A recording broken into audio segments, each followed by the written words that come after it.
going to not begin with the story that led the newscast. I'm going to begin with the story that I heard first at 7 a.m. this morning, right here on our nationwide 90 FM. And it's a story involving the South St. James Member of Parliament, Nickeisha Burchell, who I have some time for because I think Nickeisha Burchell has the trappings to be a good MP. But the South St. James Member of Parliament has put her foot in her mouth. She says the House Speaker, Juliet Holness, has been exhibiting control tendencies, similar to women who are able to control their husbands. So she has left the nation's parliament with her commentary, and she's gone into the home of the Speaker of the House of Representatives and that of the Prime Minister. Of course, you know her husband is the Prime Minister of the country, Andrew Holness. I'm going to play the clip for you. But Burchell says Mrs. Holness should not take her love for control to the Parliament in her role as House Speaker. Listen to what Nickeisha Burchell said in her own words. I just think the Speaker she likes to be in control. And I mean, that kind of control that perhaps you can get away with in a marriage if you want to control your husband, for example. That's crazy. You can't control grown people sent to Parliament to represent their people. There is disorder and disrespect, but then there's also control. Because, you know, it's not a school mistress, that's not a school mom with children in a basic school. We were all elected and sent there. Can you believe that, listeners? Viewers? Can you believe those words are coming from the mouth of a member of Parliament directed towards the Speaker of the House of Representatives? I'm going to play it for you one more time, so you don't need to adjust your sets. These are words actually coming from a member of Parliament about the sitting Speaker of the House. Play it again for me, studio. I just think the Speaker she likes to be in control. And I mean, that kind of control that perhaps you can get away with in a marriage if you want to control your husband, for example. That's crazy. You can't control grown people sent to Parliament to represent their people. There is disorder and disrespect, but then there's also control. Because, you know, it's not a school mistress, that's not a school mom with children in a basic school. We were all elected and sent there. Do you know what is unfortunate, listeners and viewers? That if the Speaker were a man, and it's unfortunate that this is a woman who is saying this, if the Speaker were a man, Nickeisha Burchell would not say those things about the Speaker. That is also partly what is entirely unfortunate about this sordid episode. But Nickeisha Burchell, unfortunately, has to be diagnosed with foot and mouth disease because she has put her foot in her mouth. How do you speak about the Speaker of the House of Representatives like that? This is how we begin, if we do not nip this thing in the bud, to reduce institutions and offices.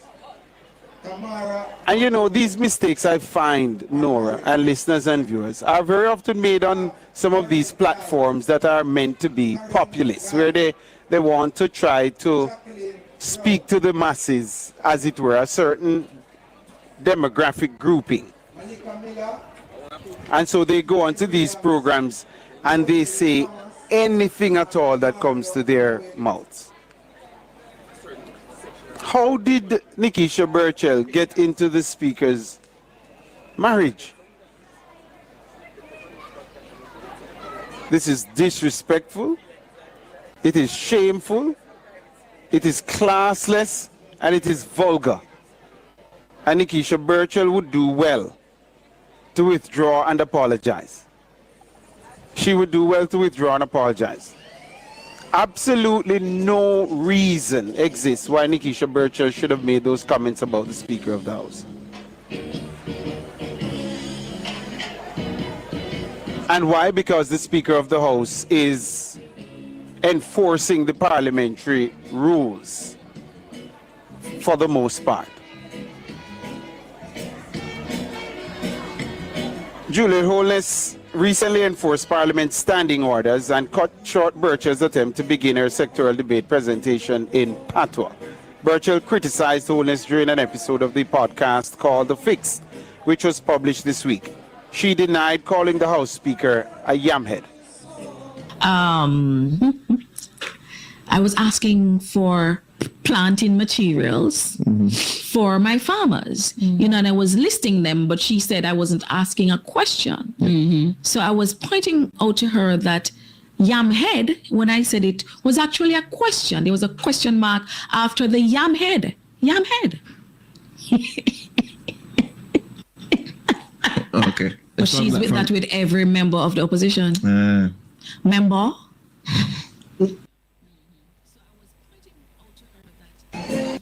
The voice there of Nickeisha Burchell, South St. James, having quite a laugh.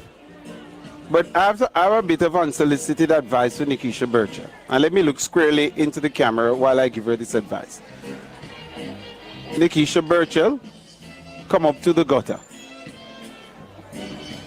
That is my word of advice to you, because you've gone below the gutter with this one. Way below the gutter you've gone. So my advice to you is come up to the gutter and do not allow what could be a decent political career to be derailed by this kind of indecency. It is unbecoming of you, Nickeisha Burchell.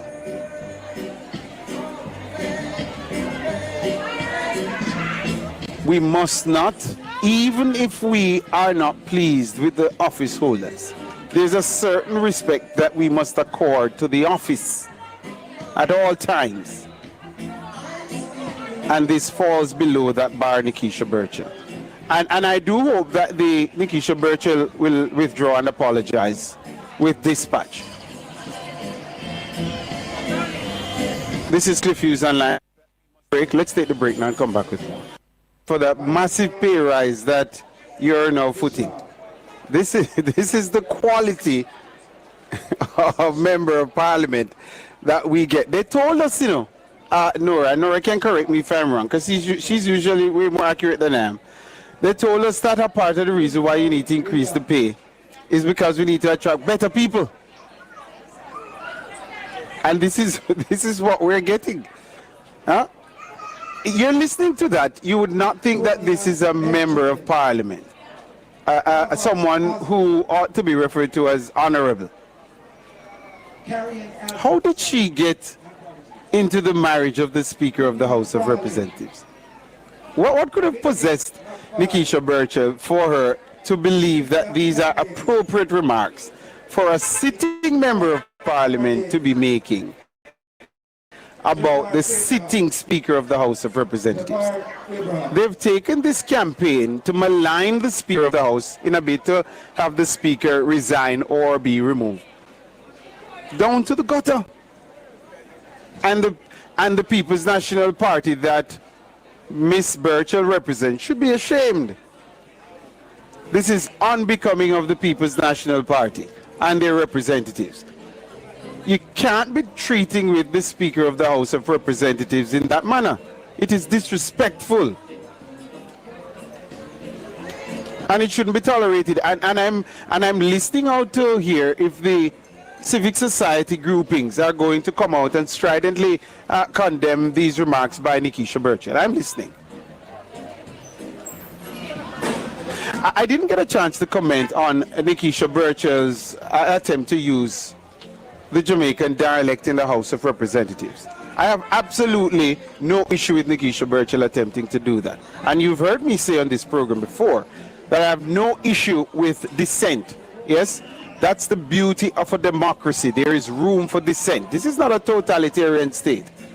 In a democracy, there has to be room for dissent. People must be allowed to disagree and to protest vigorously their dissent. So I don't have an issue with rules being challenged either, especially if you think those rules are manifestly unjust. So I don't have an issue with Nickeisha Burchell attempting to utilize Jamaican patois in the parliament.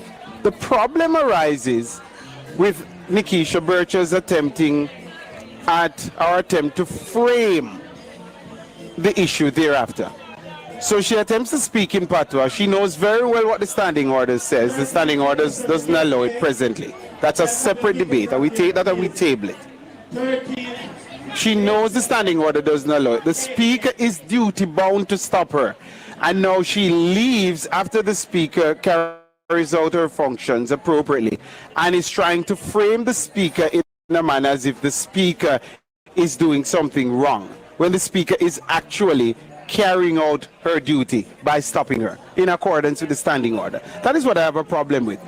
Nickeisha Burchell's attempt to frame the speaker in a manner that, oh, look what she's doing. She's non-progressive. She had two choices. She had choices. She could have allowed me. No, not according to the standing orders. And I'm certain Nickeisha Burchell knows this.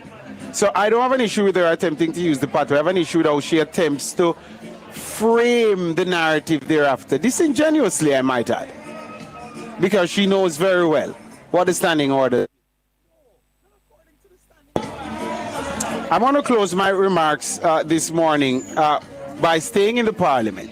I shared my views with you yesterday on the parliament's decision not